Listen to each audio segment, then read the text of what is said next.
Welcome back to another edition of Fly Tying for Beginners with Jim Misiura. Today we're going to tie a Royal Wolf, and this is an attractor pattern, and this is also a wolf. This is designed by Lee Wolf, so that's why it's called a wolf, but this is also designed for heavier water when you want an attractor dry fly on heavier water where your normal where another fly would be at a regular Catskill style pattern is going to get swamped easy, where there's not as much hackle on there, or there's not as much floatable materials. The materials we're going to use is we're going to use a white calf tail for the wing, but you can also use white calf body hair. They sell them in little squares just like you get the deer hair and other things. That is also good material. Calf tail or calf body hair for the wing. And some books say to use the calf tail for the tail also, and some books say to use deer hair for the tail. Personally, I'm going to use instead of deer hair, I'm actually going to use moose body hair. These fibers are a lot easier to work with. They're hollow and they're stiff, and you could get some long stiff fibers out of them, and it's going to hold that fly up in the tail section. And the other material we're going to use is Peacock Curl and Royal Red Floss. And for the hackle, we're going to use a dark ginger hackle. I have a cape here, and we're going to use black thread. So getting started, the hook that I have in the vise is an old hook, and it's a turned up eye. You could use the turned down eye. But we're going to get started here. This is a size 10 dry fly hook, and the Royal Wolf or any wolf patterns, you could tie them up to size 10. Tie them actually a little bigger if you want. It might look like a moth or something in that respect. But first thing we're going to do is get our base of thread on. So I'm going to start it behind the eye, and I'm going to take it back halfway. Keep that threaded once again. Keep that threaded around a 45-degree angle. And we're going to bring that thread halfway, and then we're going to bring that forward again, half of that. And that's where we're going to put our wing. Now, I'm going to take a decent bunch of this calf hair, because the tips are what we're going to have there. So, the tips are, the hair is tapered and the tips are a little bit thinner than the butt sections. So I'm going to take a decent amount, and if you put it all together, if I put it together and roll it, it's probably the size of a pencil tip that needs to be sharpened. So we're going to take that, and I'm going to put that in my hair stacker. First thing I'm going to do is I'm going to pull some of those loose hairs out. You can even take your comb and pull those short ones out. You can see how many I got out of there, and that's the short hairs. I'm going to put it in my hair stacker.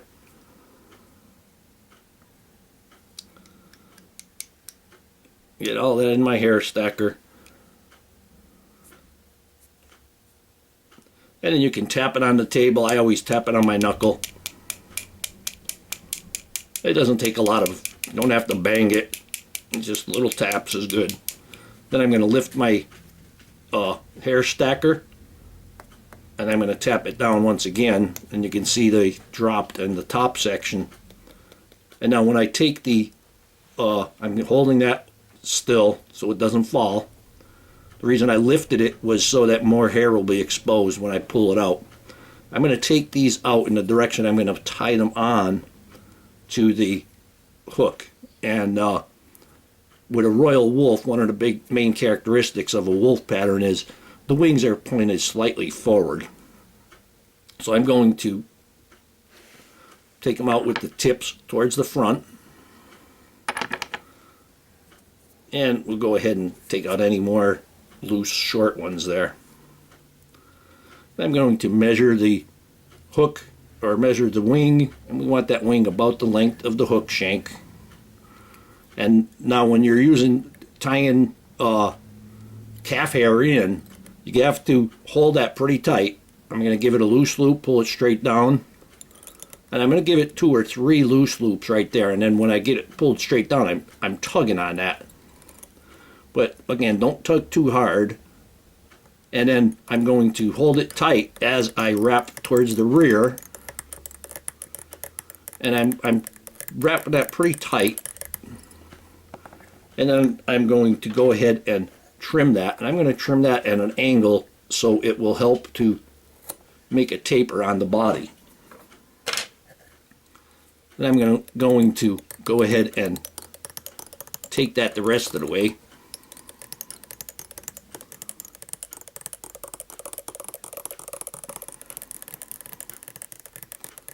Now you have a big hunk of hair right on top. So what you can do is you could go ahead and put a little bit of head cement on there. You could put it on the bottom even. I'll put some on here. Clean my brush out pretty good. And I'm kind of putting it on the sides and the bottom there. And that's going to help it to grip, and when it dries, it's going to lock it into that base of thread. Now I'm going to put a base of thread down on the rest of it. And we're going to stop just about where it would hang at the barb. Now I'm going to take our tail material, and I'm going to take a decent bunch once again, maybe the same, about the size of a pencil if you twisted it. About the size of a pencil that needs to be sharpened. And this moose body hair is actually thicker than these, so it's going to look like it's bigger even. Going to go ahead and comb that. And there we go, we got that moose out of there, or that under fur out of there. And we're going to put this in the hair stacker. And I'm going to lift my hair stacker the same as I did with the wing. Now I'm going to take it out in this direction, have the tips pointing toward the rear. And we're going to measure that tail, and we want that about the length of the body from the wing back. And again, we're going to hold these pretty tightly and give it the loose loop. I'm holding it, the materials a little bit on my side of the hook, and you can see them rolling there. We'll give that a couple of loose loops. And then as we go forward, then I'm cranking it down. Because if you crank it down real close to the tail, you will actually spin them or make them flare. We can go ahead and trim this off. And I'm going to trim that off close to where the wing material was trimmed. And then we won't have any funky body there.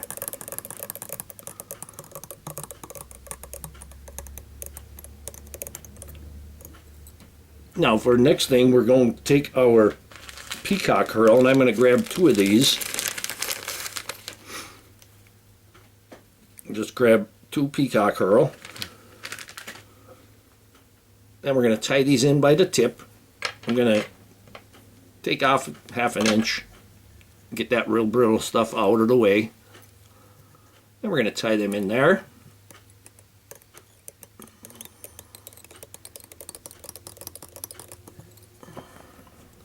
Now we could go ahead and wrap them, and we're not going to go far.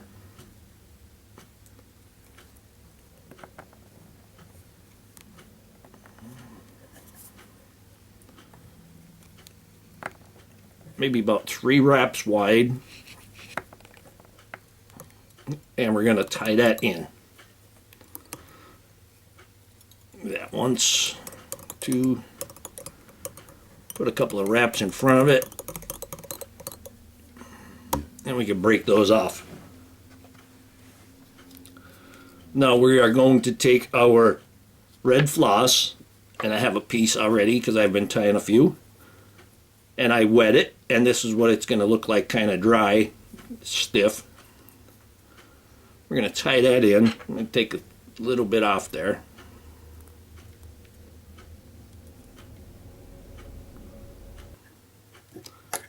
There, I'm going to go ahead and tie that in right there.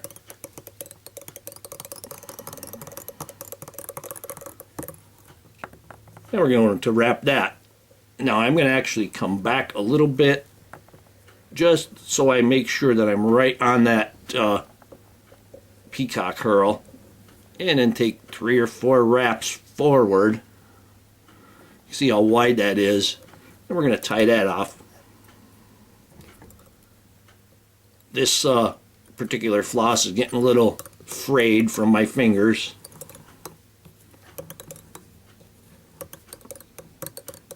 Go ahead and fold it back and wrap right in front of it. We'll go ahead and trim that off. As you're running it through your fingers, you can see what's happening. It was stiff and now it's all dried and loose again. I always keep running it over my tongue there.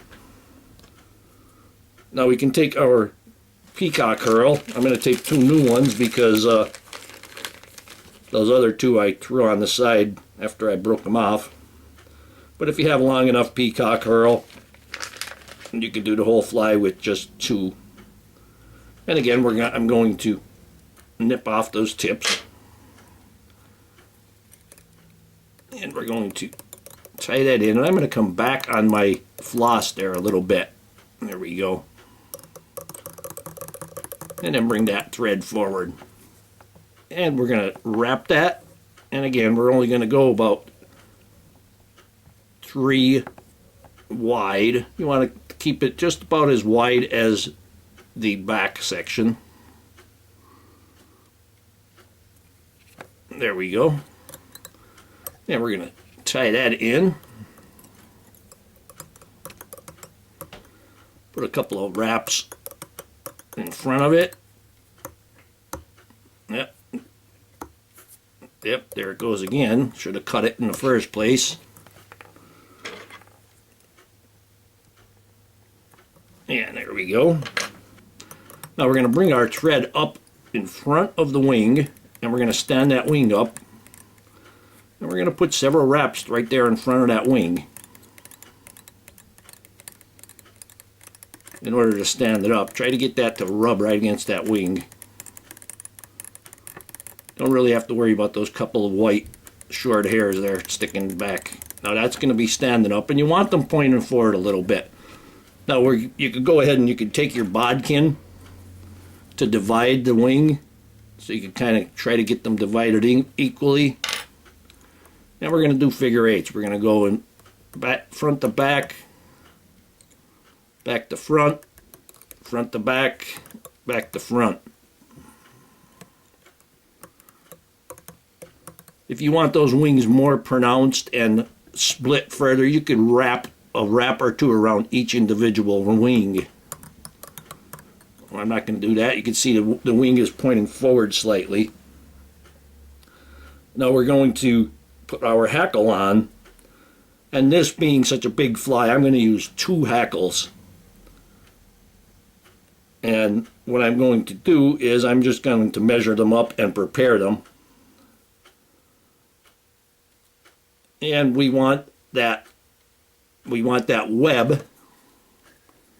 You can see that web in there. You can see it just in back of the white there. You want that web section to be no more than 1/3 the length of the barbel.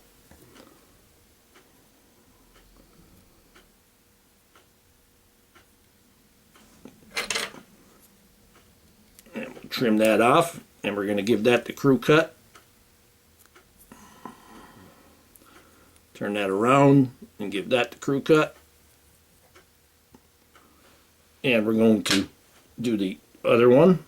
And now this one I'm going, because I pulled these hackles out from the same spot on the skin that I'm going to just measure it up to the previous one.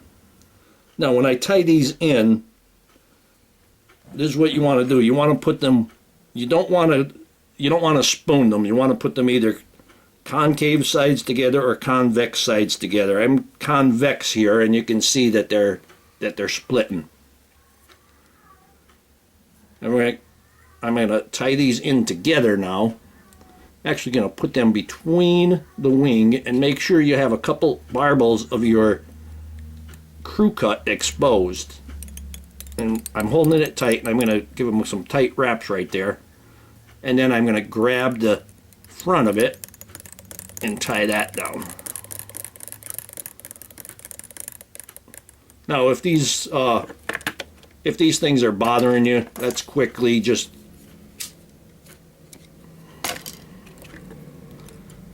make sure you get your fingers on all the material that you don't want burnt off. Now when we wrap this, being that they're convex sides together and they're split, when the fibers, the Hackle fibers will be intertwined like this, and then when it sits on the water, they're actually going to be like pushing against each other, so that'll make it even stiffer and float them even better.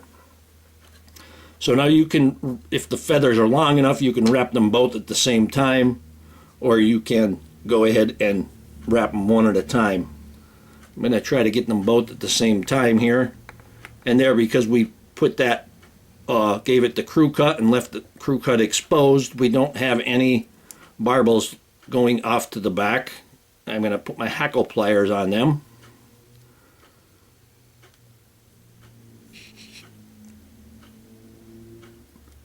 There is 2 wraps.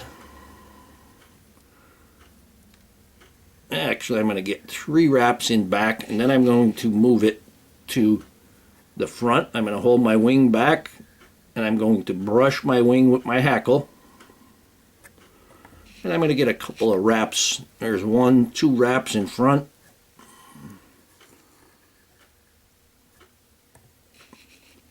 And now we want to try to hold this Hackle at a 90 degree when we go to tie it in.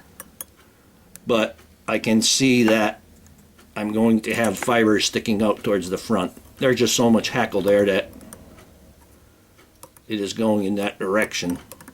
So we tie that in. I'm going to pull everything to the back and wrap in front of it.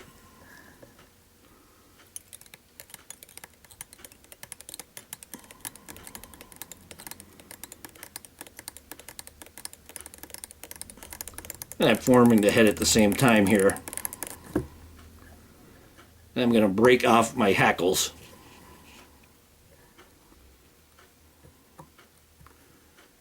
And now there's actually hackles going like that direction, both. Now I have all of them pointing out to the front. I'm going to take my half hitch tool and I'm going to push them towards the back, however many times it's required, and push them right back up to that hackle. There we go, that's much better. You can see we got one white hair off the back. There we go. Once, twice. And you could actually also finish the fly with your half hitch tool. But you can also take your whip finish, put the hook over the thread, around the camel hump, bring it back. Slide that X to the hook shank and just wrap. Somewhere between 3 and 6 turns is sufficient. And we'll trim that off. And because I grabbed it with my fingers and pulled it back, I may have a few hackles going to the back, so I'll just use my bodkin needle to get them stood up there again. We'll put a little bit of head cement on the front. I'm going to clean it off pretty good, and I'm going to look for the spot that's easiest, and that's going to be the bottom on this particular hook. And you don't have to really worry about going all the way around. You got some, you know, first of all, when we finished our knot, the thread was on the bottom, so we're putting head cement on the end of the knot by putting it on the bottom there.